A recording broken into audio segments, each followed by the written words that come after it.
Да говоря за този филм.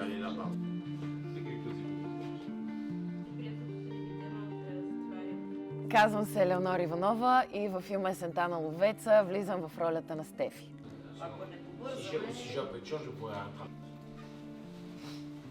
Спомням си първия снимачен ден много ясно. Всъщност, мисля, че първата ми сцена беше именно сцена с моя професор Ивайло Христов. И тогава режисьорът дойде и каза само действайте. И аз просто се доверих на тази негова преценка. Действах и след това той дойде и ни прегърна и аз се почувствах се добре, почувствах се на място и се почувствах сигурна.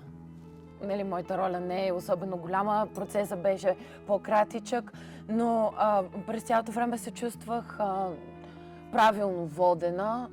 Не се чудех в нито един момент какво правя, а това така според мен би трябвало да се чувства един актьор на терен.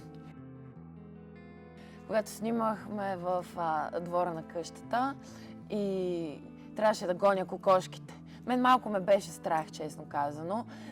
Аз съм отраснала с кокошки. И точно за това ме беше страх, защото знам на какво са способни. Прекрасната възможност да работя с хората, с които работих. Започвайки, разбира се, от Андре, от всички. За мен е много ценно, че успях да си партнирам с Ивайло Христов. Това ми е една от мечтите, които съм си поставила като актриса, освен това и с Койна Русева.